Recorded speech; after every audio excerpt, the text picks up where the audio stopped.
வணக்கம் நண்பர்களே. நம்ம வளர்க்கக்கூடிய திராட்சை செடி நிறையா காய்க்கிறதுக்கு கவாத்து எவ்வளோ முக்கியமோ அதே மாதிரி நீண்ட வருடங்கள் காய்க்கிறதுக்கு இந்த பராமரிப்பு வேலை ரொம்ப ரொம்ப முக்கியம். நம்ம கவாத்து பண்ணதிலிருந்து 35லிருந்து 45வது நாளில் நுனியை கிள்ளி விடக்கூடிய ஒரு பராமரிப்பு வேலை. இந்த பராமரிப்பு வேலையை நம்ம ஏன் செய்யணும், அப்படி என்ன இதில் முக்கியத்துவம் இருக்குது, இதை செய்கிறதுனால நமக்கு கிடைக்கக்கூடிய சாதகமான விஷயங்கள் என்னென்ன, இல்லை இது செய்யாமல் இருக்கிறதுனாலையோ அல்லது சரியான முறையில் செய்யாதனாலையோ ஏற்படக்கூடிய பாதிப்புகள் மற்றும் பிரச்சனைகள் என்னென்ன, அப்படின்னா இந்த பராமரிப்பு வேலையை எப்போ செய்யணும், எப்படி செய்யணும் அப்படின்ற 3 விஷயத்தை பற்றி தான் நம்ம இந்த வீடியோவில் பார்க்க போகிறோம்.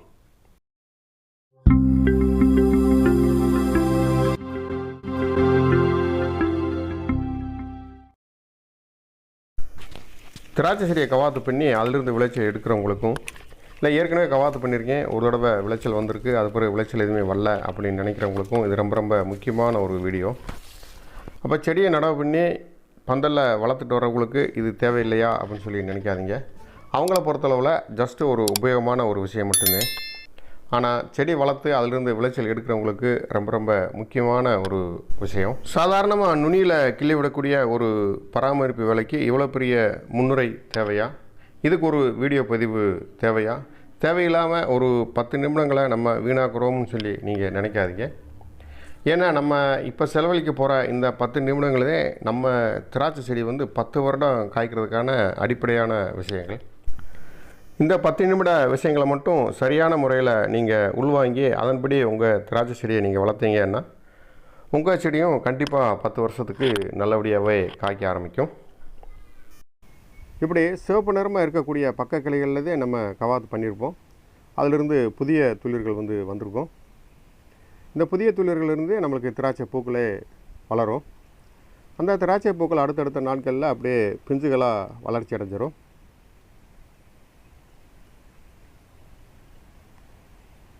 இப்படிப்பட்ட பிஞ்சுகள் அடுத்து ஒரு 15-20 நாள்களில் அப்படியே காய்களாகவே வளர்ந்துடும். இப்படி காய்களாக வளர்ந்த பிறகு அது ஆட்டோமேட்டிக்காக திராட்சை பழங்கள் பழுக்க ஆரம்பிச்சிடும். அப்படி திராட்சை பழங்கள் அறுவடை முடிஞ்ச பிறகு மீண்டும் நம்ம கவாத்து அடுத்த சீசனுக்காக கவாத்து பண்ணுவோம். அந்த குச்சிகளும் மீண்டும் சிவப்பு நிறத்தில் இருக்கும். அதிலிருந்து துளிர்களும் பூக்களும் வளர ஆரம்பிக்கும். இப்படி நம்ம ஒரு தடவை கவாத்து பண்ணோம்னா அடுத்த தடவை கவாத்து பண்ணுற வரைக்கும் நம்மளுக்கு கிடைக்கக்கூடிய மகசூல் இந்த சுற்றுப்பாதையிலேயே சரியான வழியில் நடக்கும். அதாவது பூவாகும், பிஞ்சாகும், காயாகும், பழங்களாக மாறும். இப்படி நம்ம வளர்க்கக்கூடிய திராட்சையில் நல்ல மகசூல் எடுக்கிறதுக்கு 35வது நாளில் வரக்கூடிய இந்த துளிர்கள் தான் ரொம்ப ரொம்ப முக்கியம். இந்த துளிர்கள் 2 விதமான வகையில் நம்மளுக்கு பயன் கொடுக்கும். ஒன்று, இந்த சீசனில் வரக்கூடிய திராட்சை கொத்துக்கள் நல்ல தரமானதாக இருக்கிறதுக்கு இந்த குச்சிகள் தான் காரணம். அதே சமயத்தில் அடுத்த கவாத்து பண்ண பிறகு அடுத்த சீசனுக்கு தரமான திராட்சை பூக்கள் போடுவதற்கும் இந்த குச்சிகள் தான் காரணம். இதே வீடியோ கிளிப்பை இன்னொரு தடவை நீங்கள் கவனித்து பார்த்தா உங்களுக்கே தெரியும். அந்த பூக்கள் பிஞ்சுகளாக வளர்ந்து காய்களாக வளர்கிற சமயங்களில் கூடவேவும் அந்த குச்சிகளும் வளர்ந்துட்டு வர ஆரம்பிக்கும். ஆரம்ப கட்டத்தில் பச்சை நிறத்தில் இருக்கிற குச்சிகள் நம்ம பழம் அறுவடை பண்ணுறப்ப சிவப்பு நிறமாக வளர்ச்சி அடைஞ்சிடும்.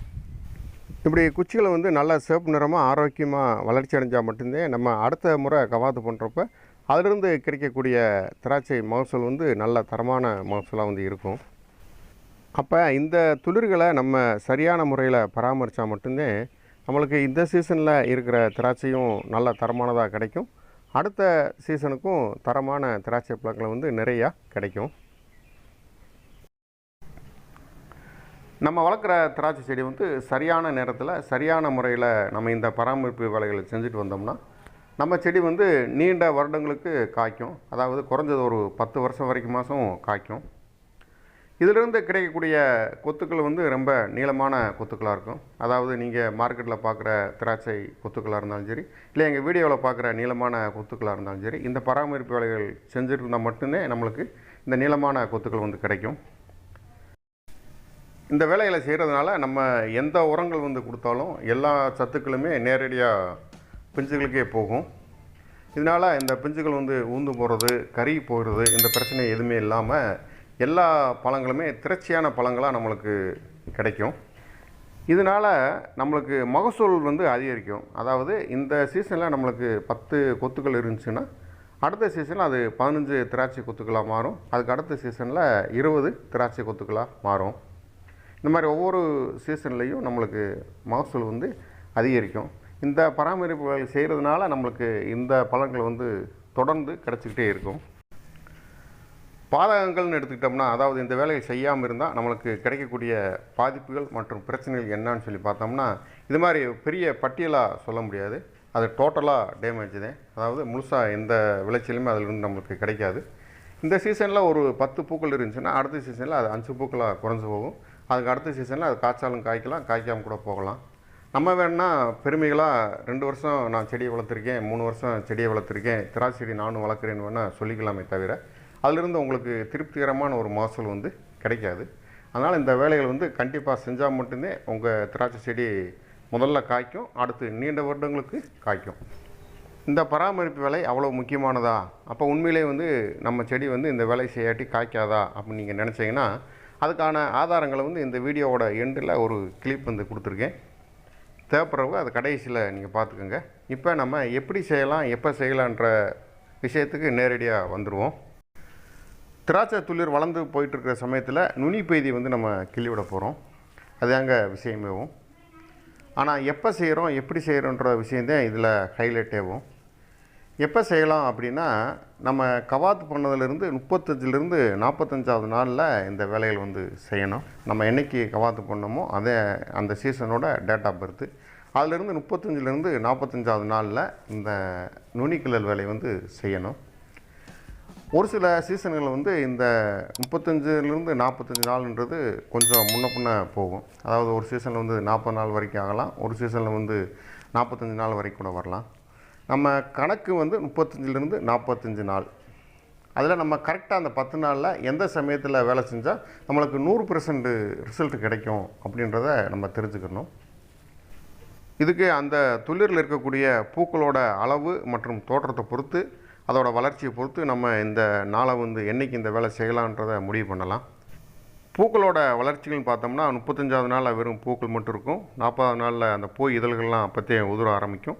45வது நாளில் பூ இதழ்கள்லாம் உதிர்ந்து சீரகளவில் பிஞ்சுகளாக மாற ஆரம்பிக்கும்.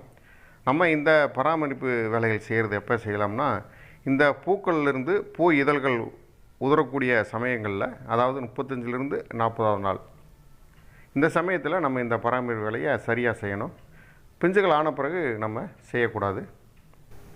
அப்போ நம்ம இந்த பராமரிப்பு வேலைகள் செய்கிறதுக்கு சரியான சமயம் எது அப்படின்னா, பூக்களிலிருந்து பூ இதழ்கள் உதிர ஆரம்பிக்கிற சமயங்களில் நம்ம இந்த வேலையில் வந்து செய்யலாம். அது 35லேருந்து 40 நாளாக இருக்கலாம், அல்லது 40லேருந்து 45 நாள்கள் வரைக்கும் கூட இருக்கலாம். சரி, இந்த பராமரிப்பு வேலைகளை எப்படி செய்யலான்னு சொல்லி பார்க்கலாம். நம்ம செய்யக்கூடிய பராமரிப்பு வேலைகள் உங்களுக்கு தெளிவாக தெரியணுன்றதுக்காக ஒரு சின்ன பூக்கள் இருக்கிற ஒரு துளிரை வந்து வெளியே எடுத்து கட் பண்ணி இப்போ நம்ம பார்த்துட்ருக்கோம். நம்ம பராமரிப்பு செய்ய வேண்டிய துளிர்கள் வந்து இப்படித்தே இருக்கும். இலைக்கணுவுகளுக்கு இடையில் துளிர்கள் வந்து வரும். வழக்கம் போல் 4வது இலைக்கணுவில் திராட்சை பூக்கள் இருக்கும். 5வது இலைக்கணுவுலையும் 1-2 இருக்கிறதுக்கு வாய்ப்புகள் இருக்குது. அதுக்கடுத்து சிறு துளிர்கள் வந்து வரும் 6வது இலைக்கணுவில். 7வது இலைக்கணு, 8வது இலைக்கணுவில் நரம்புகள் வந்து இருக்கும். நுனிப்பகுதி வந்து வளர்ந்து போய்கிட்டே இருக்கும். இதில் மொத்தம் நம்ம 3 வேலைகள் வந்து செய்ய போகிறோம். அந்த நுனிப்பகுதியை வந்து கிள்ளி விடணும்.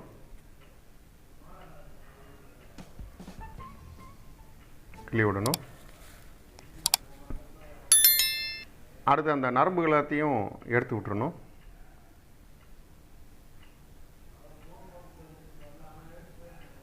இந்த வேலையை செய்கிறப்பெல்லாம் 2 கையில் செய்யணும். இல்லை துளிர்கள் வந்து உடஞ்சி போகும், உங்களுக்கு பலன்கள் வந்து வீணாக போயிடும்.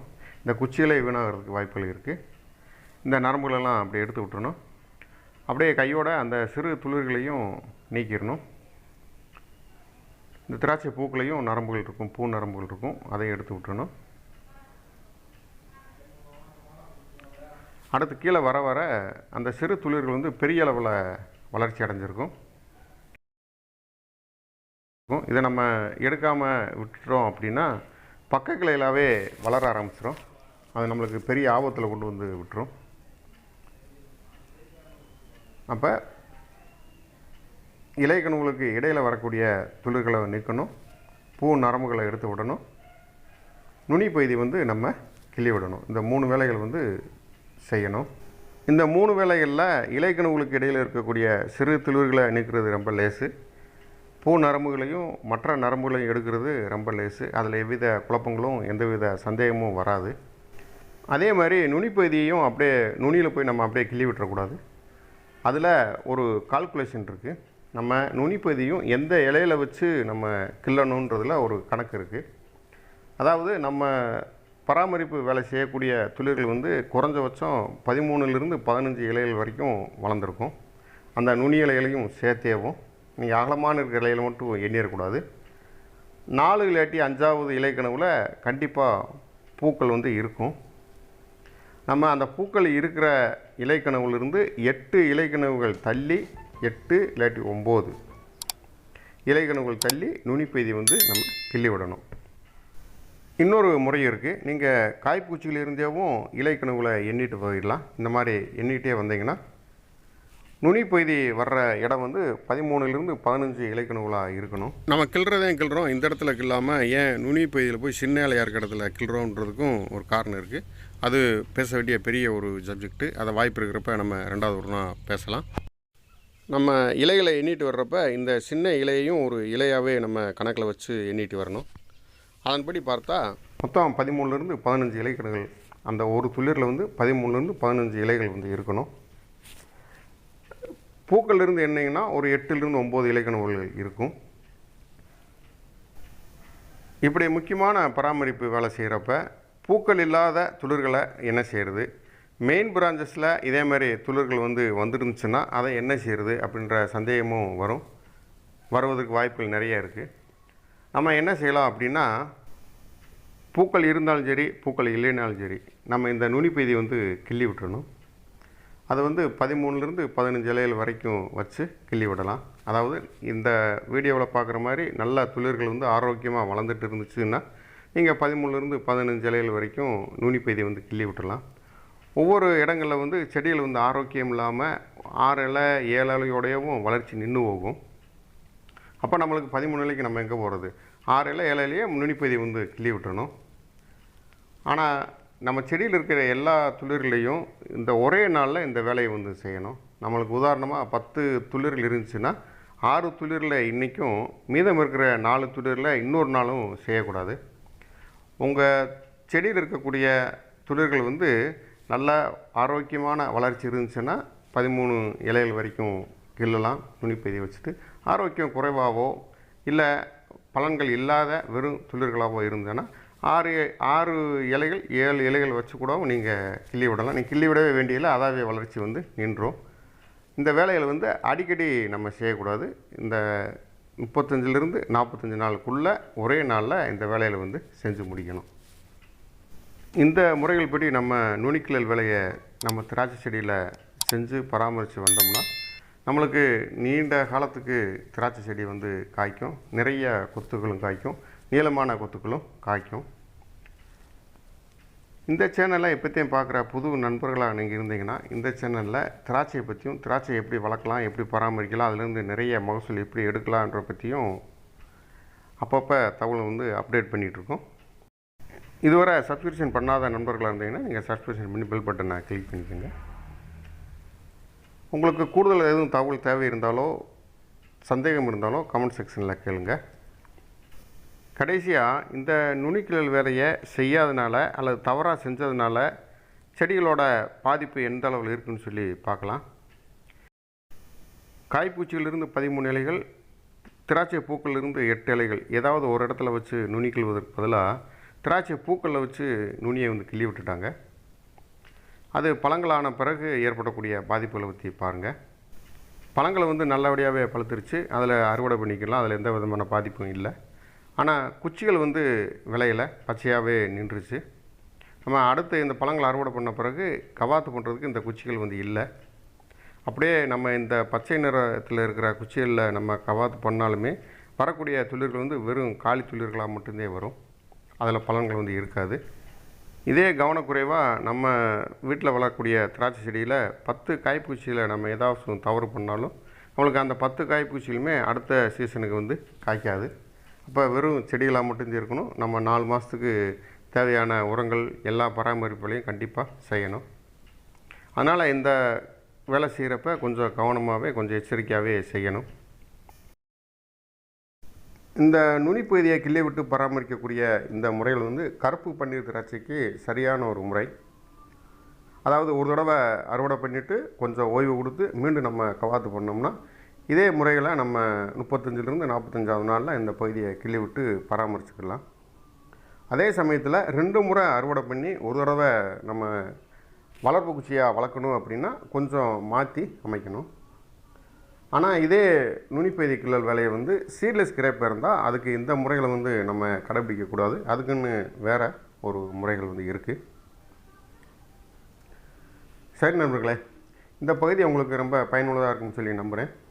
அடுத்த ஒரு புதிய தகவலோட இன்னொரு வீடியோவில் சந்திக்கலாம்.